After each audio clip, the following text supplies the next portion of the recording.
इस देश में कोरोना से भी बड़ी बीमारी जो है वो बीमारी है हमारे माननीय प्रधानमंत्री जी की सोच और उनकी कार्यप्रणाली। उन्होंने एक शब्द भी इस बात पर कहा कि जो गोदी मीडिया है, वो गोदी मीडिया किस तरह से इस देश में सांप्रदायिकता फैला रहा, धर्म के नाम पर इस देश में आग लगाने की कोशिश कर रहा और लगातार झूठ बोलना है। जिस झूठ को आपने देखा होगा लगातार उत्तर प्रदेश की पुलिस ने, चाहे वो फिरोजाबाद की पुलिस हो, चाहे सहारनपुर की पुलिस हो और चाहे नोएडा की पुलिस हो, उन्होंने पर्दाफाश किया। उन्होंने कहा कि झूठी खबरें हैं। वो चाहे अमीश देवगन हो, चाहे जो आपका चौरसिया हो, ये सारे के सारे जो लोग हैं, इन्होंने कहा। एक शब्द भी माननीय प्रधानमंत्री जी ने बोला नहीं, ये बोलना था है बस प्रधानमंत्री जी को भाषण देना, भाषण देकर चले गए हैं। झूठ बोलना था, झूठ बोलकर चले गए हैं।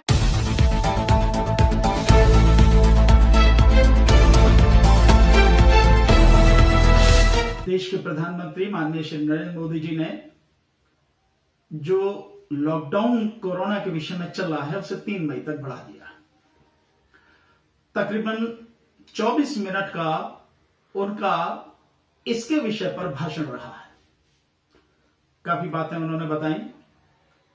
मैं एक एक करके बताऊंगा कि क्या उन्होंने कहा और क्या उन्होंने छुपाया है और क्या झूठ बोला है, सारी चीजें बताऊंगा। माननीय प्रधानमंत्री श्री नरेंद्र मोदी जी के 3 मई तक बढ़ाए गए लॉकडाउन पर मुझे बहुत अजीब लगा।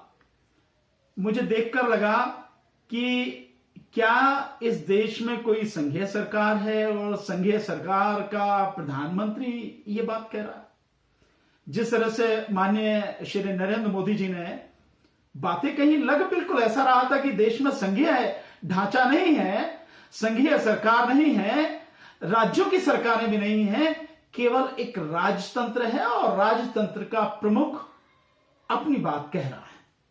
एक छोटी सी बात जिसे केवल 1 मिनट में खत्म किया जा सकता था, माननीय प्रधानमंत्री जी ने उसके लिए लगभग 24 मिनट भाषण दिया। केवल इतना ही तो कहना था कि जो लॉकडाउन आज तक चलता रहा 21 दिन, वो अगले 19 दिन और 3 मई तक जारी रहेगा और सख्ती के साथ में उसमें नियमों का पालन किया जाएगा। बस इतनी सी बात कहनी थी, खत्म। इसके अलावा तो जो भी उन्होंने कहा उसका कोई मतलब नहीं है। उन्होंने कहा, एक एक करके मैं अब आपको बातें बताता हूं। उन्होंने कहा कि भारत में कोरोना का एक भी केस आने से पहले ही एयरपोर्ट पर स्क्रीनिंग शुरू कर दी गई थी।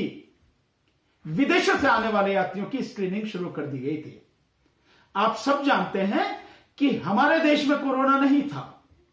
हमारे देश में कोरोना आया है कि जो लोग विदेश से होकर आए और उनके साथ उनमें जो भी संक्रमित थे, उनसे देश में कोरोना फैला है। अगर एक भी केस भारत में नहीं था और उससे पहले ही आपने स्क्रीनिंग शुरू कर दी, तो फिर ये कैसे आज की तारीख में 10,500 के लगभग, इस समय जिस समय मैं आपसे बातें कर रहा हूं, 10,500 से ज्यादा केस कोरोना के हो चुके हैं। 350 से ज्यादा लोगों की जिंदगी खत्म हो चुकी है। ये तो उनकी है जिनकी कोरोना की बात कर रहे हैं। उनका तो कोई हिसाब ही नहीं है कि जो लोग और बीमारियों से, जैसे कैंसर की बीमारी, टीबी की बीमारी, सांस की बीमारी और न जाने कितने तरह की बीमारी, उनसे मर गए। प्रधानमंत्री का यह कहना कि स्क्रीनिंग शुरू कर दी गई, तो ये बाकी लोग कहां से आ गए? ये इटली से जो लोग आए, स्पेन से जो लोग आए, जो यूएसए से लोग आए, जो यूके से लोग आए, कहां से आ गए? ये मलेशिया से, थाईलैंड से जो लोग आए, कहां से आ गए ये लोग? अगर स्क्रीनिंग शुरू कर दी गई।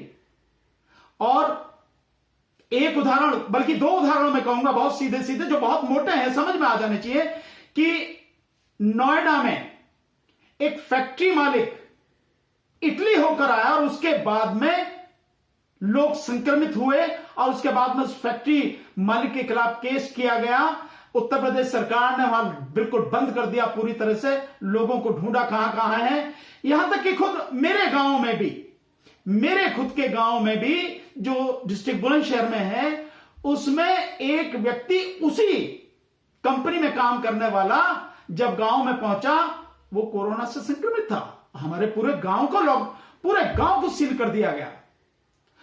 ये कहां से हुआ? अगर स्क्रीनिंग चल रही थी और एक बेबी डॉल जो लड़की थी, उसको जो संक्रमित थी वो भी विदेश से होकर आई थी। वहां पे कनिका कपूर जो थी, जो विदेश से होकर आई थी और जो लखनऊ भी गई थी, जिसके संपर्क में जो विजयराजे सिंधिया जी हैं, वो आई एम सॉरी, जो सिंधिया जी हैं जो मुख्यमंत्री रही राजस्थान की, और दुष्यंत जी जो हैं, जो उनके ही बेटे हैं शायद वो हैं, और उत्तर प्रदेश के खास खुद योगी आदित्यनाथ जी भी उनके संपर्क में थे, और बहुत से बीजेपी के नेता उनके संपर्क में थे। तो वो कहां से आ गए वो लोग? और जब मुख्यमंत्री पद की शपथ ली मध्य प्रदेश में शिवराज सिंह चौहान जी ने, उसमें एक जो पत्रकार हैं वो इससे उन्होंने क्वारंटाइन किया, तो बाकी सारे पत्रकारों ने भी अपने आप को क्वारंटाइन किया। कहां से आगे? अगर स्क्रीनिंग थी तो क्या स्क्रीनिंग प्रॉपर नहीं थी? इसका मतलब तो साफ ही है, दोनों में से एक बात है, या तो उस समय तक आपने स्क्रीनिंग शुरू ही नहीं की थी, और या आपने जो स्क्रीनिंग की थी वो स्क्रीनिंग किसी मतलब की ही नहीं थी, जब लोग संक्रमित होकर आ गए, क्योंकि देश में तो था नहीं, आया तो बाहर से था। तो प्रधानमंत्री जी ने इस विषय में झूठ बोला। अब प्रधानमंत्री जी ने झूठ बोला कि जब 100 हो गए तो फिर जब 100 केस हो गए तो बाहर से आने वाले सारे लोगों को बिल्कुल हमने बंद कर दिया, विदेशी जो लोग थे उनको इस पर बंद कर दिया। चलिए, कहां से? और उसके बाद में आप कह रहे हैं कि जब 550 हो गए तो हमने पूरी तरह से लॉकडाउन कर दिया, देश को पूरी तरह से लॉकडाउन कर दिया। आपने लॉकडाउन तो कर दिया, लेकिन आपने ना तो तब बताया और ना ही अब बताया कि लॉकडाउन करने से पहले क्या आपको समय नहीं देना चाहिए था? लॉकडाउन करने से पहले क्या आपको पूरी तैयारी नहीं करनी चाहिए थी? और दूसरा एक बहुत बड़ा झूठ जो प्रधानमंत्री ने बोला कि 1-1.5 महीने पहले जो समृद्ध देश हैं विदेशों में, जो बड़े बड़े देश, नाम नहीं लिया लेकिन सीधा उनका इरादा था, जैसे अमेरिका है, इंग्लैंड है, स्पेन है, इटली है, ऐसे जो देश हैं, उन देशों में जो 1-1.5 महीने पहले आज जो भारत में संख्या है उतनी संख्या थी, वो संख्या 25 से 30 गुना बढ़ गई, लेकिन भारत में उस हिसाब से नहीं बढ़ी। तो प्रधानमंत्री जी ने यह नहीं बताया कि तुम्हारे यहां पर टेस्ट कितने हो रहे हैं। जो टेस्ट होने चाहिए उनके यहां पर अकेले न्यूयॉर्क में 1 लाख के लगभग टेस्ट हर दिन हो रहे हैं। कितनी बड़ी संख्या में उन्होंने टेस्ट किए हैं, जिसकी वजह से इतने लोगों का पता लग सका। और आपने क्या किया? आज की तारीख तक आपके 2 लाख के लगभग ही टेस्ट हुए हैं, केवल 2 लाख। मतलब जहां 1 लाख टेस्ट हर दिन हो रहे हैं न्यूयॉर्क में, यूएसए में, वहां आपके आज तक, मतलब जब से आप बात कर रहे हैं आज तक केवल 2 लाख टेस्ट हुए हैं। तो अगर आप तुलना कर रहे हैं किसी की कि वहां पर इतने परसेंट बढ़ गए, इतने गुना बढ़ गए, 25 से 30 गुना, और भारत में इतने नहीं बढ़े, तो आप ये भी तो बताएंगे कि उनके साथ आपने क्या क्या किया? क्या उनके बराबर टेस्टिंग की आपने? क्या उनके बराबर और सारी चीजें की आपने? नहीं बताया प्रधानमंत्री जी ने। और एक और झूठ इसके अलावा प्रधानमंत्री जी ने बोला, और हमेशा गरीबों का नाम लेकर बहुत इमोशनली ब्लैकमेल माननीय प्रधानमंत्री जी करते हैं, हमेशा करते रहे हैं कि मेरी सर्वोच्च प्राथमिकताओं में जो है वो गरीब हैं, सर्वोच्च प्राथमिकताओं में एक वो गरीब हैं, उनके मैं कैसे दुख दूर कर सकूं, कैसे उनकी स्थिति को बेहतर कर सकूं, ठीक कर सकूं। आज तक आपने किया ही क्या है उनके लिए? बताएंगे जरा आप? माननीय प्रधानमंत्री क्या इस बात को बताएंगे कि आज तक आपने उनके लिए किया क्या है? बल्कि मैं या कोई भी देश का जो भी संवेदनशील व्यक्ति है वो सीधे सीधे कहेगा कि गरीबों की समस्याओं को बढ़ाने वाले, गरीबों की हालत को बद से बदतर करने वाले आप ही हैं। आपने उनकी जिंदगी को इतनी कठिन परिस्थितियों में डाल दिया जिसका कोई हिसाब नहीं है। आपने बिना सोचे समझे लॉकडाउन कर दिया। कम से कम 3-4 दिन का समय देना चाहिए था, ताकि वो लोग पहुंच जाते, उनके खाने की व्यवस्था करनी थी। ये जिम्मेदारी आपकी थी जब आप इस स्टेप उठाने जा रहे हैं, और आप इस तरह से काम कर रहे हैं कि आप ही है करने वाले, बाकी कोई है ही नहीं इस देश में करने वाला। क्योंकि लॉकडाउन जैसे जरा से उसके लिए भी आप ही बात कहते हैं, आप ही वीडियो पे लोगों के सामने आके आप ही देश को संबोधित करते हैं। इससे कोई भी व्यक्ति कह सकता है 1 मिनट की बात थी, लेकिन आप कहते हैं, तो आप ही अपने आप को प्रमुख दिखा रहे हैं कि आप ही बताना चाह रहे हैं कि आप ही सब कुछ, अहम ब्रह्मास्मि, कि सब कुछ आप है, वो आप दिखा रहे हैं। सो आपकी जिम्मेदारी है कि उनके लिए जो भी कुछ करना है ढंग से करना है, ताकि हर व्यक्ति तक खाने की कोई समस्या न रहे, अनाज पहुंचे, मास्क पहुंचे, सैनिटाइजर पहुंचे, जो इस बीमारी से लड़ने के लिए बहुत जरूरी है। आप ही कह रहे हैं, लेकिन आपने इसके लिए कोई व्यवस्था नहीं, क्यों कुछ इस पूरे 24 मिनट के भाषण में भी आपने कुछ नहीं कहा इसके विषय में। सो प्रधानमंत्री ने झूठ बोला।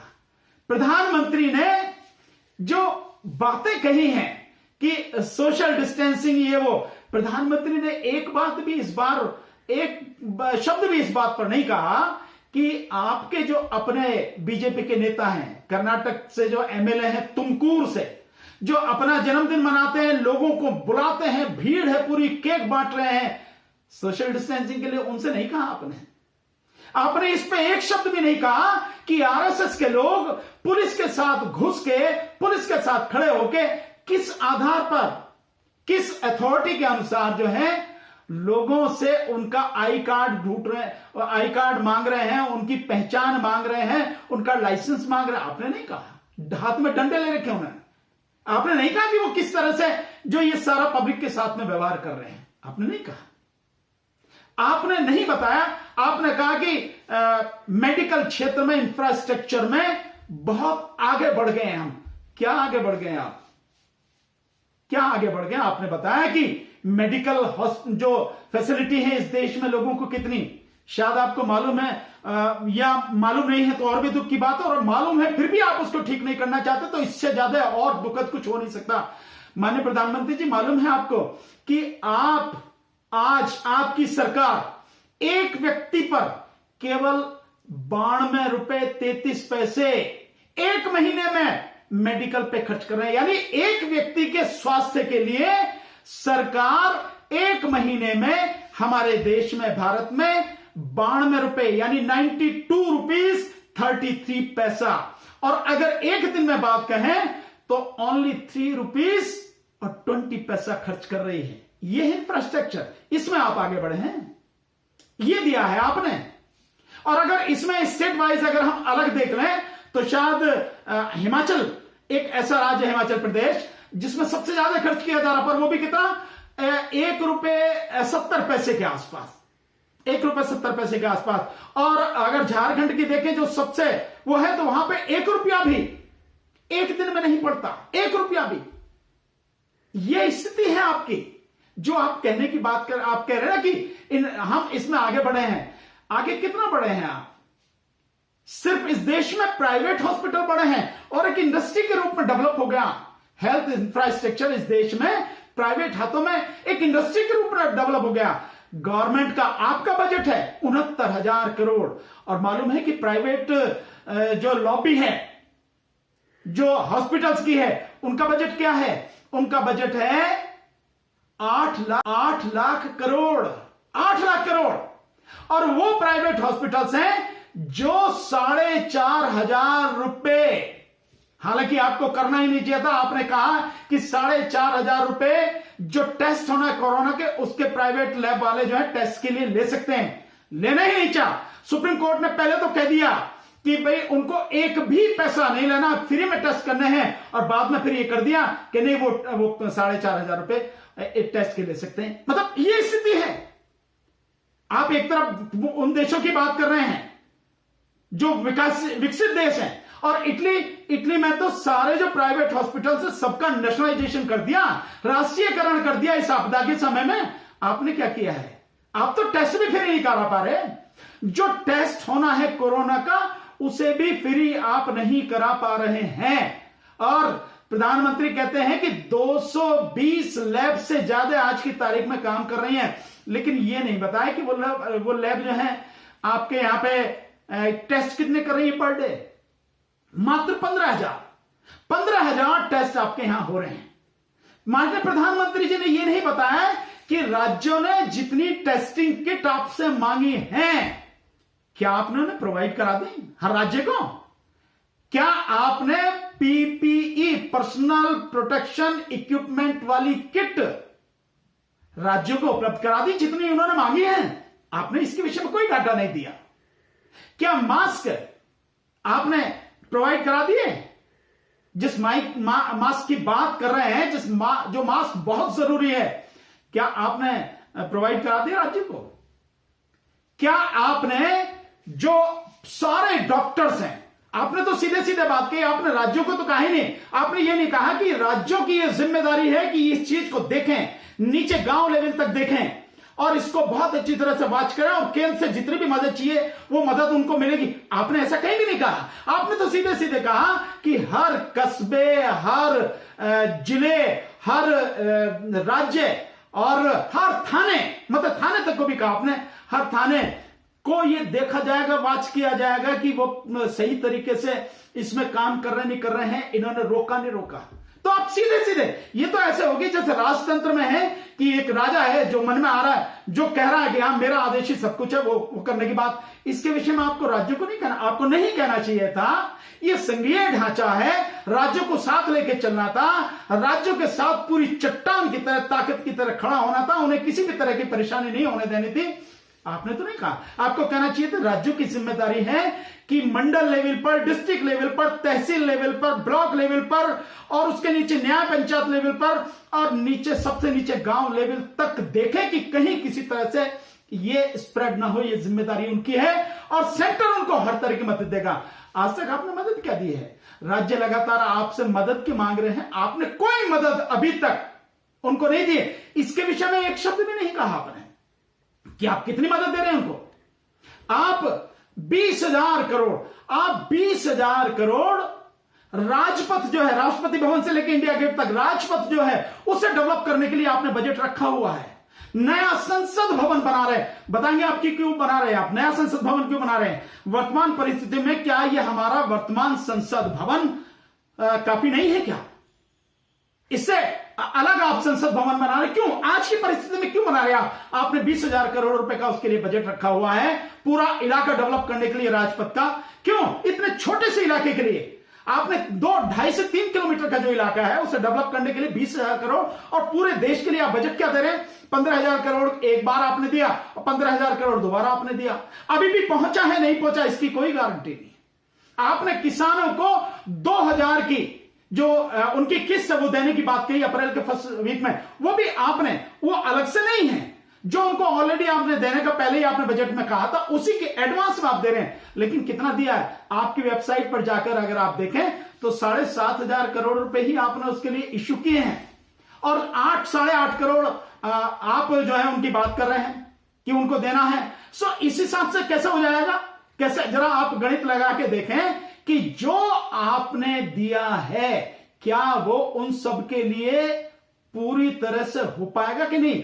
8,69,00,000 लोगों के लिए आपने 2,000 रुपए की किस्त देने की बात करी है। सीधा सीधा अगर इसका करें 8,69,00,000 तो 8 दूनी 16, 7 दूनी 14, तकरीबन 17,400 करोड़ रुपए, 17,400 करोड़ रुपए चाहिए और आपने केवल 7,500 करोड़ ही इश्यू किए उसके लिए, किसानों को जो किस्त देनी है।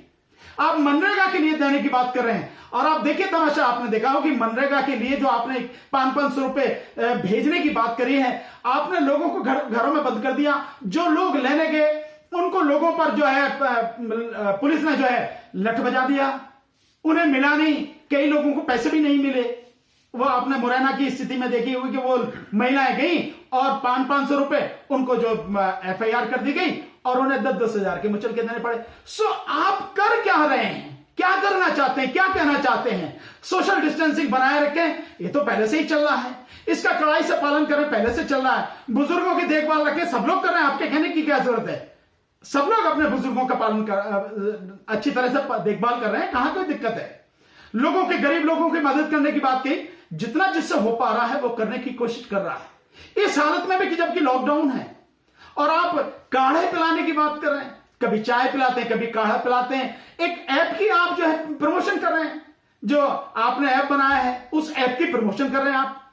मतलब क्या है ना, क्या चाहते हैं? आपने क्या बताया? क्या आपने ये बताया कि केंद्र सरकार इतना बजट, इतना पैसा इस कोरोना वायरस की लड़ाई के लिए दे रहा है और इतना दे दिया गया है? राज्य आपसे मांग रहे हैं लगातार, कितना दिया आपने?